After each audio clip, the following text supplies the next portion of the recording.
জয় গুরু। বিগত কয়েকটা আলোচনায় আমরা ঠিক যেমনটা শুনে আসছি, আজকেও আমরা সেই রকমই কিছু কথা শুনব।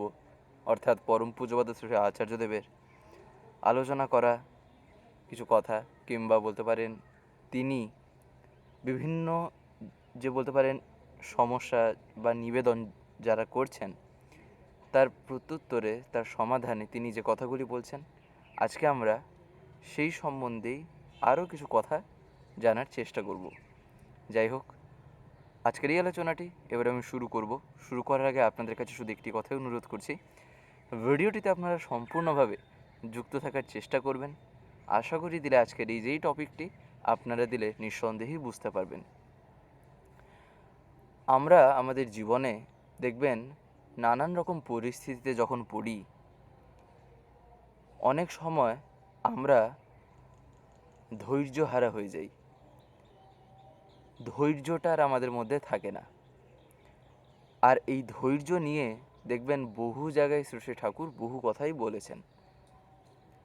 যেমন সত্যানুসরণে একটা জায়গায় শ্রী ঠাকুর কি বলছেন না, ধৈর্য ধরো, বিপদ কেটে যাবে।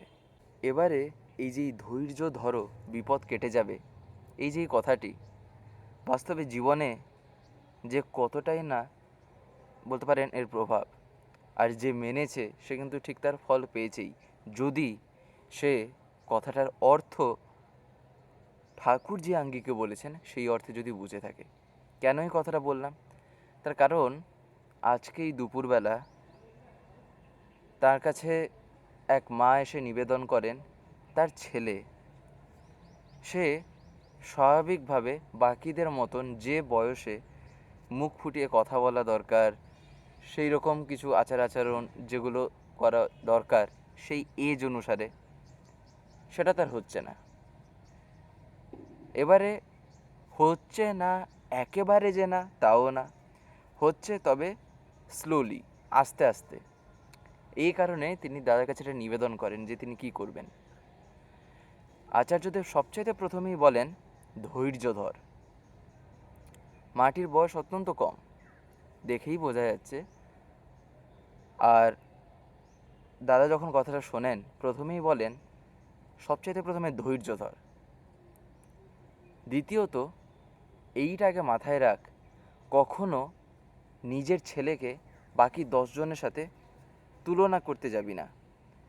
এবারে এই যে তুলনা করার এই যে ব্যাপারটা, এই কথাটার অর্থটা কি? কথার অর্থ হচ্ছিল, দেখবেন আমরা এটা বেশিরভাগ সাধারণত বাবা মায়ের ক্ষেত্রে দাদা এই কথাটা বললেন, যেটা করে থাকেন তা হলো আমার ছেলেটা ওর মতন হলো না, ও কত পড়াশোনা করেছে, ও কত ইন্টেলিজেন্ট, ও কত ব্রেন আছে, ও কত খাটতে পারে, আর আমার ছেলেটাই যেন মনে হচ্ছে কোথাও গিয়ে একটা নর্দমা থেকে আমি যেন কুড়িয়ে এনেছিলাম। এমন কি? গল্পটা তো তা না। তাহলে এই কারণেই আচার্যদেব বলছেন, তাহলে নিজের ছেলেকে কেন ওই রকম করে কম্পেয়ার করতে যাও? কেন ওই রকম করে মানে ডিসিশনগুলো এইরকম কেন হয় যে আমার ছেলেটা ওই রকম হয়নি তাই আমাকে এবারে একটা কিছু করে নিতে হবে, আমার ছেলেটা ওই রকম হতে পারলো না ফলে আজকে আমার এই অবস্থা, বা আমার এটা কোনো একটা কিছু হচ্ছে। এইসব গল্প আগে মাথা থেকে বের করতে হয়। দাদা তখন তাকে বলছেন, দেখ তোর জীবনে সবচেয়ে প্রথম একটা জিনিস যা কিনা আছে তা হচ্ছিল ঠাকুরকে নিয়ে একটা গল্প।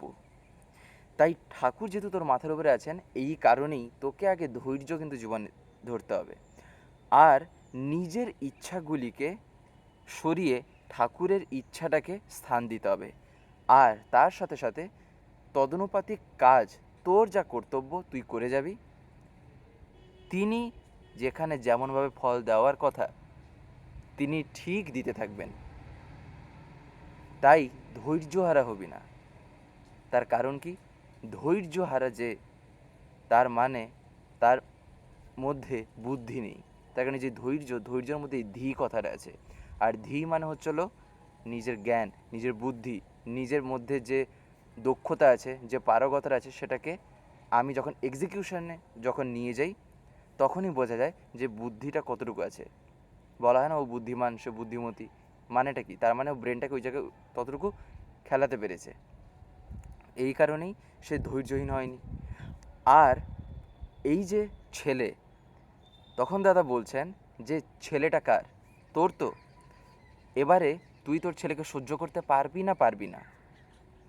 তখন তিনি বলেন, আগে অবশ্যই আমি সহ্য করতে পারবো। তখন আচার্য বলছেন, তাহলে তোর আর চিন্তা কিসের? তোর জীবনে ঠাকুর আছেন আর তুই ঘাবড়াচ্ছিস? এই হচ্ছিল তার কথা, এটাই তিনি শেখান। সেই সময় একটা দারুণ একটা ঘটনা ঘটে। বাচ্চাটি যে ছিল তার কোলে, সে একটা ফুল ধরেছিল। এবারে তারা দাঁড়িয়ে আছেন, বলতে পারেন যারা যারা দেওঘর এসেছেন নিশ্চয়ই বুঝতে পারবেন বলছি যখন। আচার্যদেব যেখানে বসেন সামনে ফ্রন্টে যে জায়গায় ওই রেলিংটা থাকে, ওই রেলিং থেকেই মাটি নিবেদন করছিল।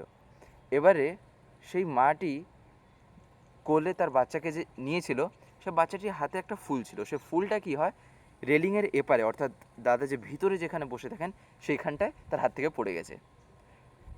এবারে আচার্যদেব সে মাটির সাথে কথা বলছেন। ছেলেটি কি করে, সে তার মায়ের কোল থেকে নামার জন্য আঁকুপাকু করছে। এবারে তার মা হয়তো তা খেয়াল করেনি। এবারে কোথায় কাঁদাকাটি করবে, কোথায় আবার এখানে কাঁদতে শুরু করবে, হয়তো সেই ভেবে সে মাটি ছেড়ে দিয়েছে। ছেলেটি কি করলো, ও ঠিক, বয়স তো কম কিন্তু তা সত্ত্বেও কী হবে, ও ঠিক হেঁটে হেঁটে এলো আচার্যদেব যেখানে বসেন, সামনে দিয়ে ভিতরে ঢুকলো। ও ঠিক মাথায়ও ধরতে পেরেছে আমার ফুলটা এইখানটায় পড়ছে, আমি আগে যাবোটা কীভাবে, ও আগে রাস্তা দেখে নিয়েছে। ঠিক এলো, ফুলটা নিল, ভিতরে গিয়ে আবার আচার্যদেবের সামনে দিয়ে গিয়ে আবার ফুলটা নিয়ে ওর মায়ের কাছে ঠিক পৌঁছে গেল। আচার্যদেব তা দেখতে পেয়েছেন, সঙ্গে সঙ্গেই একটা কথা তার মাকে বলেন, দেখ এই যে জিনিসটা, এই যে ছেলেটা যেটা করলো, তাহলে কি বলছিস, ও কি ইললজিক্যাল? দেখ তো কত লজিক্যাল ওয়েতে কাজটা করে নিল। ও ঠিক ও রাস্তা বের করে ও দেখে নিল যে আমায় কোন দিক দিয়ে যেতে হবে, দিলে আমি আমার ফুলটা নিয়ে এসে আবার আমি আমার মায়ের কাছে চলে আসতে পারবো। তাহলে ওর মধ্যেও একটা বিবেক কাজ করছে, একটা যুক্তি কাজ করছে। তাহলে তাহলে তুই কি এই ক্ষেত্রে কি বলছিস, তুই কি আশা রাখবি না তোর ছেলের উপর? আমি যদি তোর জায়গায় থাকতাম তাহলে হয়তো আমি আশাই রাখতাম এই জায়গায়। সঙ্গে সঙ্গে মাটি বলেন, আগে আমি আশার এবারে রাখবই, আমার আশা থাকবেই। বুঝতে পারে মাটি যে আচার্য যে কথাগুলি যে বলছেন, দাদা যে কথাগুলি তার উদ্দেশ্যে বললেন, সেটা যে কতটাই সেই জায়গায় যে গুরুত্বপূর্ণ। কিন্তু আমরা কি করে থাকি, আমরা করে থাকি যে ওই ট্রফি কিংবা বাচ্চাকে ওই কিছু এমন জিনিসের মতো কম্পেয়ার করি, ওর মতন কেন নয়, আমার বাচ্চাটা তার মতন কেন নয়। যে যে আধার নিয়ে আসে না, তাকে সেই অনুসারে পূরণ করতে হয়। যে যে জিনিসটা নিয়ে এসেছে তাকে সেই অনুসারে এমন পোষণ দিতে হয় যাতে সেই জিনিসটা তার মধ্যে আরও বেশি স্প্রাউট হয়, আরও গজিয়ে ওঠে। দিয়ে সেইটা স্প্রাউট হয়ে কী হবে, দিলে তখন তার বহিঃপ্রকাশ হবে, তখন ওটা এক্সপ্রেস হবে, তখন তা পরিবেশের সামনে এগিয়ে আসবে। তাই তার মধ্যে যেটা আছে সেটা কি করতে হয়, সেইখানেই জলটা ঢালতে হয়। যেটা নেই সেখানে গিয়েও যদি আমি জলটা ঢালি, তাহলে সেই জায়গায় গাছটা উঠবে কি করে, তাই না? সেই জায়গায় তার গাছ তো উঠতে পারে না। অর্থাৎ যেখানে যে মাটিতে কিছুই নেই, আমি সেইখানেই চাইছি না জল ঢালবো, সেখানেই গাছ উঠবে। আমি যদি সেই জায়গায় জল ঢালি সেখানে গাছ উঠবে, নাকি একটা মাটিতে যেখানে একটা বীজ রোপণ করা হয়েছে সেইখানে যদি আমি জল ঢালি, একটা আশা রাখতে পারি কি গাছটা সেখানে উঠবে, যদি আমি ঠিক ঠিক মতন সব কিছু করি আর সেই বীজটা যদি সেই রকম থাকে, তাই না? তাই সব কিছুর একটা প্রয়োজন, একটা ব্যালেন্স রয়েছে। এই কারণেই আধার অনুসারে পূরণ করতে হয়। এই গতকাল রাত্রেই পরম পূজ্যপাদ শ্রী আচার্যদেব একজনকে বহু কথা বলছেন, তাকে অনেক কথা, প্রায় কাছাকাছি 15-20 মিনিট মতন তাকে শুধু বলেছেন। তার মধ্যে থেকে একটা জায়গায় এই আধার নিয়ে তিনি বলছেন যে আমরা ভাবি সবাইকে কেন ইকুয়ালি সব কিছু দেওয়া হয় না। দেখবেন আমাদের মধ্যে এই জিনিসটা কাজ করে কেন ওকে বেশি দেওয়া হলো, কেন ওকে কম দেওয়া হলো, কেন তাকে এরকম করা হলো? আমরা এই ইকুয়ালিটি নিয়ে আমরা একটু ভাবি না যে কেন সমান সমান দেওয়া হলো না?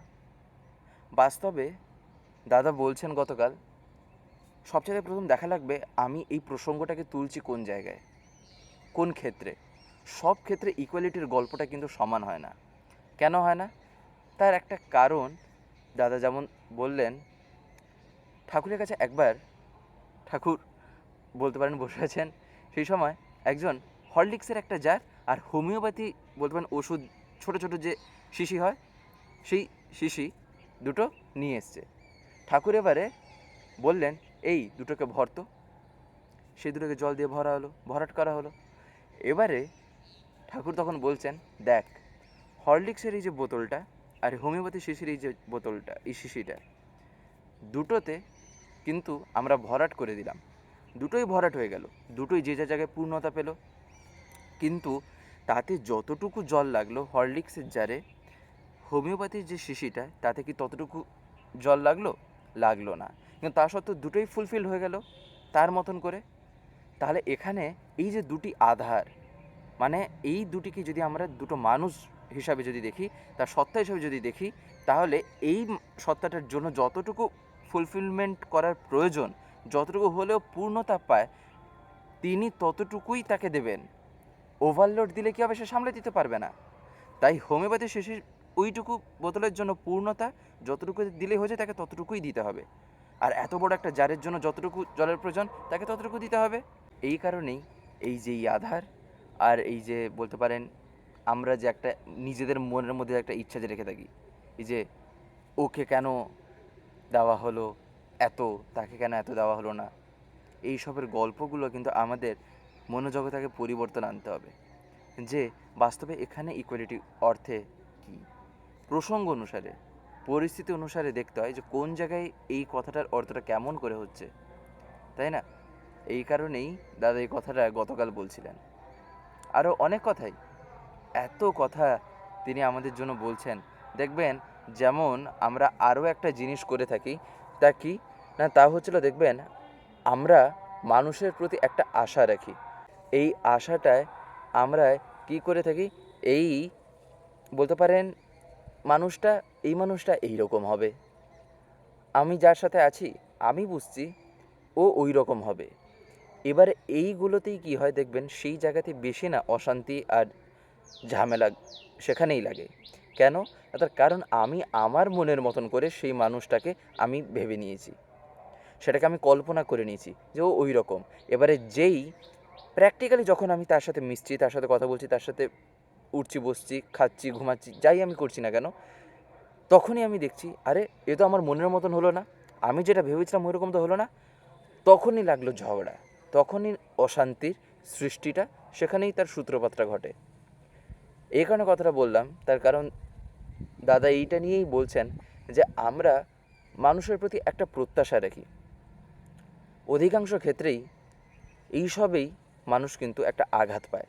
এই প্রত্যাশা যেখানে পায় না, প্রত্যাশাটা যেমন সেই রকম যখন ফলটা পায় না, সেই জায়গায় তখন তার মনে হয় আমি কি করলাম, আমি যেরকম ভেবেছিলাম ওই রকম হলো না। বাস্তবে ওর কাছে ওই সব কিছু যেন স্পুন ফিড করানোর মতন একটা ব্যাপার। মানে কি, ও যেমনটা চেয়েছে তাকে সেরকম করে দিতে হবে, ও যেমন মানুষ চেয়েছে তার সেই রকম মানুষই লাগবে। এখানে কি হয় না, এখানে কল্পনার একটা গল্প আর বাস্তব একটা গল্প তখন ভিন্ন হয়ে যায়, তাই না?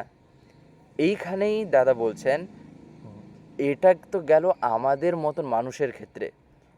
আমরা দেখবেন ভগবানকে নিয়েও ভাবি না যে ভগবান সবার জন্য তিনি মঙ্গল দিয়ে করেন, ভগবান কাউকে কখনো মারতে পারেন না, কারোর কখনো কিছু করতে পারেন না, তিনি এতটাই ভালোবাসেন, এতটাই করেন। কিন্তু বাস্তবে কি ভগবান সব ক্ষেত্রে এইরকম করে ধরা দিয়েছেন? গল্পটা কিন্তু খুবই ভাবার। এইখানেই দেখা যায় যে কল্পনার জগৎ কী আর বাস্তব জগৎটা কী, কেন এই জিনিসগুলো আমাদের জানতে হয়। এইটা নিয়ে দাদা বলছিলেন আমরা ভগবানকে নিয়ে এরকম করে ভাবি তো, কিন্তু শ্রীকৃষ্ণ যখন এসেছিলেন, যখন একটা দেহ নিয়ে এলেন, ভগবানই তো এসেছেন, তাই না? তাহলে তিনি এইরকম করে একজনের বধ কেন করেছিলেন, একেবারে মানে গলা থেকেই তাকে উড়িয়ে দিয়েছেন। ঘটনাটা তো আমরা সবাই জানি, ম্যাক্সিমাম আমরা সবাই জানি মোটামুটি, তার বলতে পারেন তার জীবনের যে বিভিন্ন ঘটনাগুলি। তাহলে শ্রীকৃষ্ণ যখন সেটা করলেন, কেন? তিনি তো ভগবান, আর আমরা তো ভগবানকে কল্পনার জগতে যেভাবে রেখেছি, তাহলে তিনি তো সেরকমটা হলেন না। তাহলে এইখানেই কি হলো না, এইখানেই আমার কল্পনার সাথে বাস্তবটা মিলল না, তাই না? তাহলে ভগবানের ক্ষেত্রেই আমি যখন সেটা মেলাতে পারলাম না, তাহলে সাধারণ মানুষই বা সেক্ষেত্রে কোথায়, কি, তাই না? এই কারণেই তার কাছে এসে এই কথাগুলি আমরা জানতে পারি, জীবনটাকে তখন শেখা যায় যে জীবনটা বাস্তবে যে কেমন আর কি, কেমন করে তা কাটানো লাগে, জীবনে কেমন করে আমরা বড় হতে পারি। এই যে একটু আগে যে আমরা শুনছিলাম, এই যে সহ্য বাস্তবে যে করতে পারে না, যার মধ্যে সহিষ্ণুতা আছে, তার মধ্যে কিন্তু বড় হওয়ার লক্ষণ থাকে, সেই হয় বড়। এইটা নিয়ে যেমন দাদা বলছিলেন যে বাস্তবে জীবনে আমরা যদি বড় হতে চাই না, তাহলে আমাদের মধ্যে কিন্তু সহিষ্ণুতা থাকা চাই। আর সহিষ্ণুতা তার মধ্যেই থাকতে পারে যার মধ্যে ধৈর্য আছে। আর যার মধ্যে ধৈর্য আছে, তার মানে কি, তার মধ্যে ওই মানে ওই বুদ্ধি আছে। সে নিজেকে এমন করে রিপ্রেজেন্ট করে নেয়, নিজেকে এমন করে বুদ্ধিতে খেলিয়ে নেয় যে ওই জায়গায় থাকলেই সেখানে একটা কিছু চমৎকারই ঘটে। আর চমৎকার এমন চমৎকার যেখানে লজিক্যালি তখন বেরিয়ে যেতে পারে ঠাকুরের দয়ায়। এই কারণেই এই যে তাকে ধরে চলার মাধ্যমে যে জীবনে কি হয় আর না হয়, তা যারা চলেছে আর যারা চলছে তারা ঠিকই তা অনুভব করতে পারবে। এই কারণেই তো এই দেখবেন আমরা যেমন বলি না যে কারোর আন্ডারে থেকে আমাদের যে একটা গাইডেন্সের প্রয়োজন, এটা চিরকালই কিন্তু ছিল আর এটা থাকবেই। এই জিনিসটাকে কেউই সরাতে পারবে না। তার কারণ আমরা ছোটোবেলা থেকেই এমন করেই বড় হই, সেখানে আমরা কারোর না কারোর আন্ডারে, সবচাইতে প্রথমে আমাদের জন্মটাই যদি আমি দেখি, তাহলে কি না, জন্মের থেকেই আমরা পিতামাতার বলতে পারেন তাদের কথায়, তারা যেমনভাবে শেখাচ্ছেন, তাদের শাসনে, নানান রকম কিছুতে আমরা বড় হই। সেখানে একটা গাইডেন্স আমরা পাই। স্কুলে কলেজে যখন যাই, সেখানে একটা গাইডেন্স পাই। তাই জীবনের সর্বক্ষেত্রে। আর তারপরেই কী হয়, কিছু কিছু ক্ষেত্রে লেজটা যখনই একটু বেশি বেড়ে যায়, তখনই আমরা ভাবি এইবারেই তো বুঝি আমার একদম সব কিছু আমি এবারে করতে পারবো, আমি এবারে ডিসিশন নিতে পারবো। সেই জায়গায় মানুষ দু পাতে চলে। সেই দু পাতে চলনাটা যাতে না হয়, এই কারণেই জীবনে ঠাকুর। আর ঠাকুর যার জীবনে আছেন, তখন তার জীবনের শেষ মুহূর্ত পর্যন্ত সে তখন ভাববে কি না, আমি কারো না কারোর অধীনে আছি, আর তিনি হচ্ছেন আমার ঠাকুর। আমি তাকে দেখে আমি শিখছি যে জীবন কী হয়, তাকে দেখে আমি বুঝছি। তাই সেক্ষেত্রে আমার মনের হাজার গল্প এলেও, আমার বৃত্তি প্রবৃত্তির হাজার কথা বললেও, আমি আমার ঠাকুরের কথাকে আমি সেক্ষেত্রে খেলাফ করতে পারি না। আর সেই জায়গায় বাস্তবে সে কিন্তু জয়ী হয়ে যায়। এই কারণে দেখবেন এই যে আধ্যাত্মিকতা বাস্তবে কি, একদিন আচার্যদেব এই প্রসঙ্গে বলছেন, এই কিছুদিন আগেই, সেখানে তিনি বলছেন যে অধিগত চলনশীলতাটাই হচ্ছিল আমাদের আধ্যাত্মিকতা। অধিগত চলনশীলতা, অধিগত মানে কারোর অধীনে থেকে, চলনশীলতা মানে কেমনভাবে জীবনে চলতে হয় সেটা শিখে নেওয়াটা, আর সেরকম করে চলাটাই হচ্ছে আধ্যাত্মিক পথে থাকা। এটাই আধ্যাত্মিকতা। আর ঠাকুর সুতন শরণে কী বলছেন না, যে ভাব ও কর্ম মানুষকে কারণমুখী করে তোলে, তাই আধ্যাত্মিকতা। তাই এখানে ওই যে ভাব আর যে কর্মটা, সেটা কি করছে না, কারণমুখী করে তুলছে। তাহলে এই যে কর্ম মানে কি, কর্ম মানে তো সেই চলনাটা, তার মানে আমি সেরকম করে চলছি, সেরকম কাজ করছি। তাহলে এবারে সেই রকম মানে কেমন না, আমার ঠাকুর যেমন করে দেখিয়েছেন, আমার ঠাকুর যেমন করে বলেছেন, আমি সেই রকম করে চলছি। বিশেষ করে বলায়, তার কারণ তার সব কিছুটাকে হয়তো আমরা করে নিতে পারবো না, তাই না? সব কিছুর হয়তো ক্ষমতাটাও থাকে না, না হলে কিছু কিছু ক্ষেত্রে উল্টো ফল ঘটে যায়। তার কারণ তিনি মাঝে মাঝেই এমন কিছু কিছু করে থাকেন যেগুলো সাধারণ মানুষের ক্ষেত্রে তার মানে একটা অসাধ্য একটা ব্যাপার। আর যদিও সে করতে যায়, তার শরীরের উপর তার একটা প্রচণ্ড প্রভাব পড়ে, এফেক্ট দেয়। তাই সেগুলো না করাই ভালো। এই কারণেই শ্রী শ্রী দাদা একবার একজনকে বলেছিলেন, শ্রী শ্রী দাদা মানে পরম পূজ্য শ্রী আচার্যদেব তার বাবা, একদিন একজনকে বলছেন, আমি যা বলি, এই কথাটা শ্রী দাদা বলছেন যে শ্রীকৃষ্ণ আবার এই কথাটা নাকি বলেছেন। তিনি বলছেন কি না, আমি যা বলি তাই করো, কিন্তু আমি যা করি হুবহু তা করতে যেও না, তাই না? এটা একটা ঘটনা ছিল, সে ঘটনার পরিপ্রেক্ষিতে শ্রী দাদা এই কথাটি বলেছিলেন একজনকে। এই কারণেই আমাদের জীবনে এত কিছু জানা শেখা দিয়ে তাকে কর্মে ফুটিয়ে তোলা প্রয়োজন। আর এইগুলোই যখন আমরা করব, জীবনটা তখনই আমাদের সুন্দর হয়, তখনই আমাদের জীবনটা এমন একটা কিছু হয়ে ওঠে, তখন আরেকজনের সামনে তা এক্সাম্পল পুরো হয়ে যাবে। আর সেই এক্সাম্পল যখন হয়ে যাবে, তখনই মুখ থেকে অনর্গল যাজন হয়ে তখন বেরোবে, আমার ঠাকুরকে ধরে আমার এই হয়েছে। তাহলে যদি আমার ঠাকুরকে ধরে আমাতেই তুমি যদি এইরকমই দেখছো, তাহলে ভাবো আমার ঠাকুর তাহলে কি, আমার ঠাকুরই বা তাহলে কেমন, আমার আচার্যদেবী বা কেমন, আমার অবিন্দাই বা কেমন। তুমি আমাকে দেখেই বলছো এত কিছু, আর আমি যাকে দেখে এত কিছু যে হয়েছি তুমি বলছো, কিন্তু আমি মনে করি না আমি এত কিছু হয়েছি। কিন্তু তুমি যে বলছো এত কিছু হয়েছি, তাহলে যার অনুসরণের মাধ্যমে আমি হয়েছি, তাহলে ভাবো তিনি কেমন হয়ে থাকবেন। তুমিও করে দেখো, তাই না? এইরকম করেই কিন্তু বাস্তবে প্র্যাকটিক্যাল যাজনে নামতে হয়। যাই হোক, আজকের এই ভিডিওটা এবার আমি এখানে শেষ করবো। শেষ করার আগে আপনাদের কাছে একটি কথাই বলবো, যদি আজকের এই ভিডিওটি আপনাদের ভালো লেগে থাকে তাহলে একটি লাইক করে দেবেন, সবার ভিডিও শেয়ার করে দেবেন, কেমন লাগলো নিচে একটি কমেন্টে লিখে জানাবেন। আর যদি চ্যানেলটিকে এখন সাবস্ক্রাইব করে না থাকেন, তাহলে অতি অবশ্যই চ্যানেলটিকে সাবস্ক্রাইব করে পাশের বেল আইকন প্রেস করে অল করে রাখতে একেবারেই ভুলবেন না, আরও এরকম বিভিন্ন নতুন এবং ইন্টারেস্টিং ভিডিও সবার আগে পাওয়ার জন্য। জয় গুরু, বন্দে পুরুষোত্তম।